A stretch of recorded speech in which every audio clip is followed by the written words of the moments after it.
check this out. This is going to be your ultimate Sarasota Florida travel guide. There's a beach in Sarasota where the sand is so white and soft that it stays cool under your feet, even in that Florida sun, absolutely cooking the pavement. There's also a hidden mangrove lagoon where you can kayak through natural tunnels and spot dolphins and manatees. And somehow, most tourists don't even hear about it. But here's the real travel hack. If you guys plan your itinerary the right way, you guys can explore the best beaches in Sarasota, iconic attractions, and famous local restaurants while spending way less money than most visitors. In this Sarasota Florida travel guide, we're going to be covering the best things to do in Sarasota, must-see beaches and attractions, affordable local restaurants locals love, hidden gems that most tourists end up missing, and budget travel tips including military discounts and massive money-saving strategies.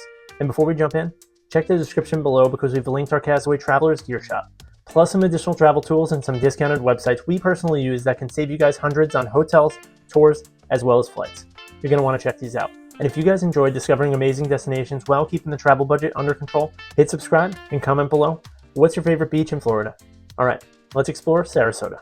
So first stop is easily one of the most famous beaches in America, and that's going to be none other than Siesta Key Beach. The location of Siesta Key is about 20 minutes from downtown Sarasota on the western side of Florida, and this spot is completely famous partly due to that 99% pure quartz crystal sand, which ends up keeping the sand cool even during those Florida summers.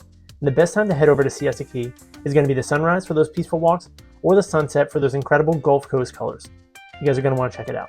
And the cost for checking out Siesta Key Beach is going to be free for the beach access, like most beaches in Florida. The public parking spots are available over here, and there's also going to be nearby private parking lots that average about $10 to $20 per day, which is relatively affordable compared to other beaches. And one massive budget tip for Siesta Key is going to be arriving before 9 a.m. if you guys want a much easier parking experience, and you're going to want to enjoy the beach during those morning hours.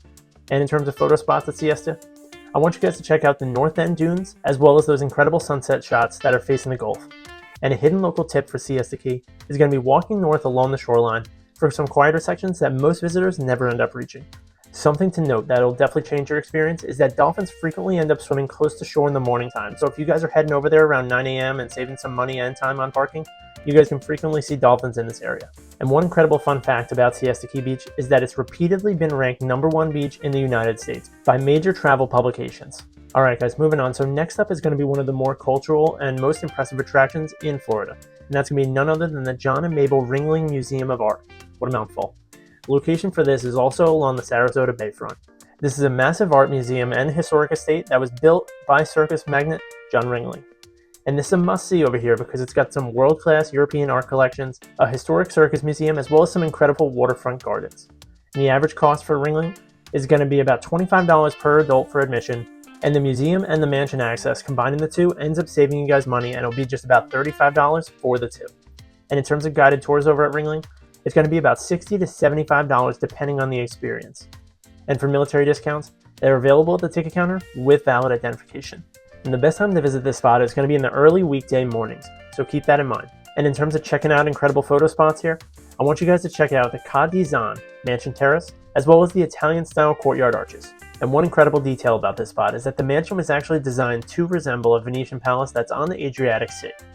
And Ringling made so much money from the circus that his retirement plan was basically build a palace on the water. Not a bad strategy overall. So now let's move on. Just minutes away is going to be Lido Key Beach. It's a quieter alternative than Siesta Key that many locals actually end up preferring.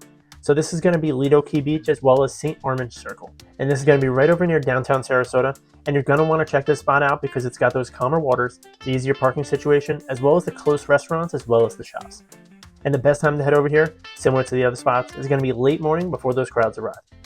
And the cost is about $2 to $3 per hour for the metered parking, or about $10 for half a day visit. And one hidden tip for Lido Key Beach is that there's a mangrove nature trail behind the beach that most tourists end up completely missing. So don't miss out on that additional part to your vacation over here. And the best photo spots is going to be the sunset with the sailboats offshore right in the Gulf. And after that beach, I want you to walk over to St. Armands Circle. This is going to be Sarasota's most famous dining district. One iconic restaurant over here is going to be Columbia Restaurant. And this is actually the oldest restaurant in all of Florida. And it's got that famous 1905 salad. You're going to want to check that one out. Give it a try, as well as the classic Cuban and the Spanish dishes. And the average meal price over at Columbia is actually only $18 to $35 per person, which is relatively affordable given that it's such a nice area. St. Armands Circle is actually pretty dangerous. You guys show up for one drink, suddenly it's 2 hours later, and you've ordered snacks and desserts for the whole table. It just happens in Sarasota. So now let's leave the coast for one of the wildest natural areas in Sarasota. That's going to be Myakka River State Park. Location's about 30 minutes inland, and it's one of Florida's largest state parks where you can see everything from huge wetlands to hiking trails to tons of wildlife, which is exactly why this is an incredible spot to check out if you're in the area. And the average cost is about $6 per vehicle for park entry, and the airboat wildlife tour is only $20 to $30 per person. And in terms of bike rentals, they go for about $15 to $20. And one incredible deal for my military folks is that it's completely free entry for active duty service members. And the best time to head over here is going to be the morning when the wildlife tends to be the most active. And one hidden feature over at Myakka is going to be the Myakka Canopy Walkway, which is a suspension bridge above the forest canopy. And the photo spot that you got to check out here is going to be that observation tower that's overlooking the wetlands. This park has so many alligators that even the alligators probably end up complaining about the lack of personal space and traffic around there. So stop number 5 in our Sarasota Florida Travel Guide is going to be none other than Sperling Park mangrove tunnels. This is a hidden gem for the area, and it's going to be one of the coolest spots in all of Sarasota. This is going to be near South Lido Key, and this is a mangrove lagoon where you guys can kayak through those natural tunnels. It's a surreal experience. And this is a cool activity to do because it feels like paddling through a tropical maze surrounded by wildlife. Some of the best wildlife you guys will see around here will be dolphins, manatees, osprey, as well as stingrays. And the average cost is actually pretty affordable for an incredible little wildlife tour. Kayak rentals typically go for about $45 to $65 per person for a guided tour. And one budget tip for this is to go early in the morning when the wildlife is once again most active. And the best photo spot over here is going to be inside those mangrove tunnels where the sunlight beams through the branches. It's like kayaking through a secret jungle, except the only predators around here are the pelicans stealing someone's sandwich. So you gotta watch out for that. Next, let's finish off that perfect Sarasota weekend itinerary by heading over to the Sarasota Bayfront Park and the downtown marina. These are going to be affordable local restaurants and a perfect waterfront scene. The location for this is going to be Sarasota Marina as well as Bayfront Park. And this has everything from the sunset views to the waterfront walking paths to the boat tours as well as the restaurants. And the average activity purchases over here end up going for about $35 to $60 per person if you guys are doing one of the sunset boat cruises, or $30 to $50 if you're doing a kayak rental. And just like some of these other spots around here, you're going to want to enjoy that perfect sunset looking west on the Gulf over the Sarasota Bay. So now let's jump in and talk about 2 affordable local gems right near Siesta Key that visitors absolutely love. First up is going to be Captain Kurt's Crab and Oyster Bar. This is a famous spot for its award-winning clam chowder. It's a casual seafood spot that locals love. They also have generous portions and reasonable prices, and the average appetizer price goes for about $8 to $15, and the seafood entrees go from $18 to $32, with that average meal per person going for about $20 to $30. Second on this list is going to be none other than Turtle's Restaurant. This is a waterfront dining spot with incredible sunset views, and it's known for that fresh seafood as well as that relaxed coastal atmosphere. And the average seafood dish over here only goes for about $22 to $38 for dinner, and that average dinner cost roughly $30 to $45 per person. And after a full day exploring Sarasota, the seafood ends up tasting 30% better. Science hasn't confirmed that, but I'm pretty confident it's true. 60% of the time, it works every time.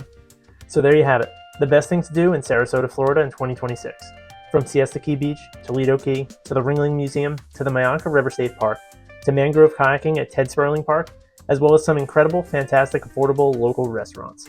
If this guide helped you guys plan your next Sarasota trip, hit subscribe, check the description below where we've included our next Castaway Travelers travel gear shop, travel tools we use to save money on hotels and tours, as well as helpful booking links that can save you guys hundreds on your next trip. Thanks for watching, guys. Keep traveling.